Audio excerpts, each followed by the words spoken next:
Au terme d'une finale très serrée, Danny Ketsar s'est incliné face à Hugo Riboulet et termine deuxième de la saison 14 de Top Chef. Au-delà du verdict, la soirée ne s'est pas vraiment déroulée comme il l'imaginait, comme il nous l'a révélé au cours d'un entretien qu'il nous a accordé. Qui dit finale de Top Chef dit épreuve grandiose. En effet, pour cet ultime épisode, Hugo Riboulet et Danny Ketsar ont mis les petits plats dans les grands afin de réaliser un menu de gala pour 100 bénévoles de la Croix-Rouge dans le cadre majestueux d'un palace parisien.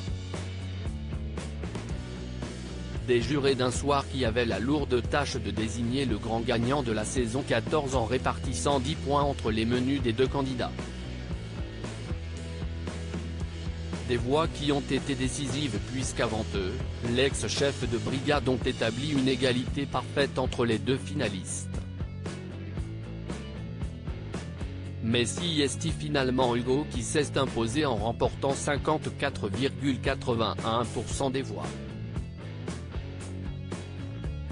Une soirée riche en émotions pour les deux jeunes chefs mais qui a commencé d'une bien étrange manière, comme nous l'a expliqué Danny Ketsar au cours d'un entretien qu'il nous a accordé.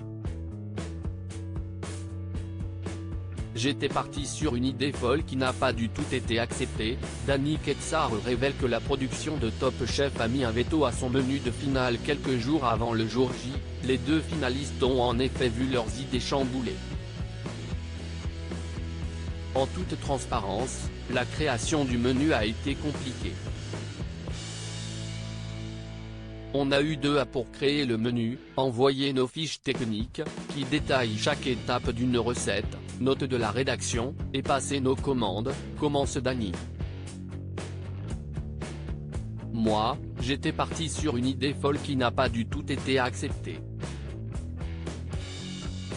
C'était de travailler le homard de la queue à la tête, la queue sur l'entrée, les pinces sur le plat et la tête en dessert.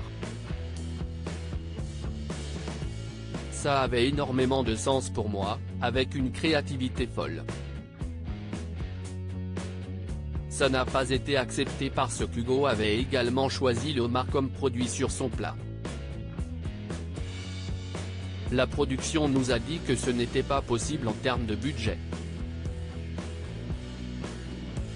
Si Hugo a dû changer son plat, moi, ça m'a changé l'intégralité du menu. J'ai dû refaire un menu express, a-t-il détaillé. Top Chef, les chefs de brigade valident-ils les menus des finalistes en amont? En début d'épisode, les deux finalistes ont décliné leur menu à leur chef de brigade. Si Philippe Etchebest a trouvé le menu d'Hugo stratégiquement intelligent, Hélène Darroze s'est montrée plus mitigée sur celui de Danny. Une entrée chaude alors qu'elle lui avait conseillé une entrée froide, plusieurs niveaux de difficulté, des choses à cuire à la minute. Le moins que l'on puisse dire, si est qu'elle a été décontenancée par ses propositions. Et pour cause, les chefs découvrent les menus au dernier moment et les candidats ne leur font pas valider leur menu puisqu'ils ne peuvent échanger avec leur chef de brigade pendant le tournage.